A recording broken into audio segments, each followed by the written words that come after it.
अगर आपको भी कोई दवा खाने से हो रही है परेशानी, तो सरकार ने कर दिया आपकी समस्या को दूर।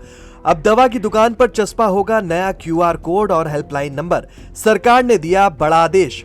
कुछ ही दिनों में जब आप किसी मेडिकल स्टोर पर दवा खरीदने जाएंगे तो आपकी नजर के सामने क्यूआर कोड और उसके साथ ही एक टोल फ्री नंबर होगा।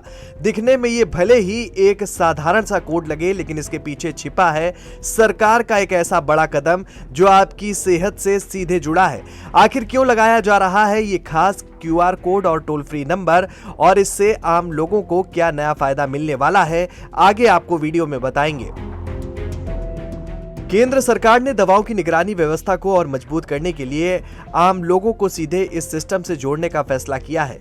बता दें कि इसी के तहत देश भर की सभी रिटेल और होलसेल दवा दुकानों पर एक खास क्यूआर कोड और हेल्पलाइन नंबर लगाने के आदेश दिए गए हैं। अब जब भी आप किसी मेडिकल स्टोर से दवा खरीदेंगे तो बस उस क्यूआर कोड को अपने फोन से स्कैन करना होगा। अगर किसी दवा से आपको साइड इफेक्ट होता है, एलर्जी होती है या कोई असमान प्रतिक्रिया महसूस होती है, तो आप उसी क्यूआर कोड के जरिए उसकी शिकायत तुरंत दर्ज कर पाएंगे। इसके अलावा हेल्पलाइन नंबर पर कॉल करके भी समस्या बताई जा सकेगी। इसको लेकर सरकार का कहना है कि इससे दवाइयों पर निगरानी और तेज होगी और किसी दवा से जुड़ी गड़बड़ी या नुकसान की जानकारी तुरंत सिस्टम तक पहुंच जाएगी। केंद्रीय औषधि मानक नियंत्रण संगठन ने राज्यों को आदेश जारी करते हुए सभी दवा दुकानों पर क्यूआर कोड और हेल्पलाइन नंबर तत्काल चस्पा करने के लिए कहा है।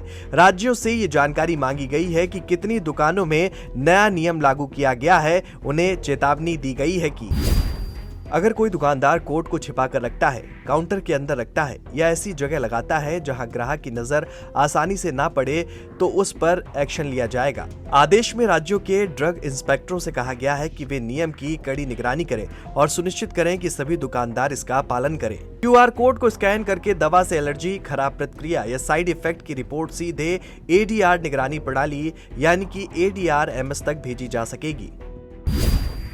CDSCO का मानना है कि इससे रिपोर्टिंग में पारदर्शिता आएगी, डेटा सटीक होंगे और देश में दवाओं का निगरानी तंत्र मजबूत होगा। दरअसल अभी तक ADR रिपोर्टिंग स्वास्थ्य कर्मियों और अस्पतालों पर ज्यादा निर्भर है, लेकिन अब आम नागरिक भी इसका हिस्सा बन जाएंगे। अभी दवाओं के दुष्प्रभाव की सही रिपोर्ट बहुत कम मिल पाती है। कई बार लोगों को ये पता ही नहीं चल पाता कि चक्कर आना, खुजली, सूजन, सांस लेने में दिक्कत या एलर्जी जैसी दिक्कतें दवा की वजह से भी हो सकती हैं।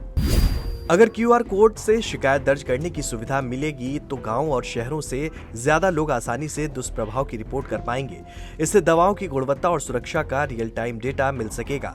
इसके साथ ही सरकार को ये भी पता चल पाएगा कि कौन सी दवाएं ज्यादा जोखिम पैदा कर रही हैं। भविष्य में ऐसी किसी दवा पर प्रतिबंध लगाने या चेतावनी जारी करने का निर्णय भी तेजी से लिया जा सकेगा। यही वजह है कि सरकार ने देशवासियों से अपील की है कि वे इस निगरानी व्यवस्था में हिस्सा लें और किसी भी दवा के दुष्प्रभाव की जानकारी जरूर उपलब्ध कराएं।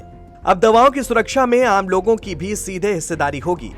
जब भी आप कोई दवा खाएं और उससे कोई दिक्कत, एलर्जी या साइड इफेक्ट महसूस हो, बस क्यूआर कोड स्कैन करें या हेल्पलाइन नंबर पर कॉल करें। आपकी शिकायत तुरंत सिस्टम तक पहुंचेगी और सरकार को पता लगेगा कि कौन सी दवाइयां जोखिम वाली हैं। इससे न सिर्फ दवाओं की क्वालिटी पर नजर रखी जा सकेगी, बल्कि भविष्य में किसी भी दवा पर जल्दी कार्रवाई की जा सकेगी। तो अगली बार दवा लेते समय क्यूआर कोड जरूर देखें और अगर कोई दिक्कत हो तो रिपोर्ट करना मत भूलें। ये खबर आपको कैसी लगी, हमें कमेंट करके जरूर बताएं और देखते रहें JMD न्यूज।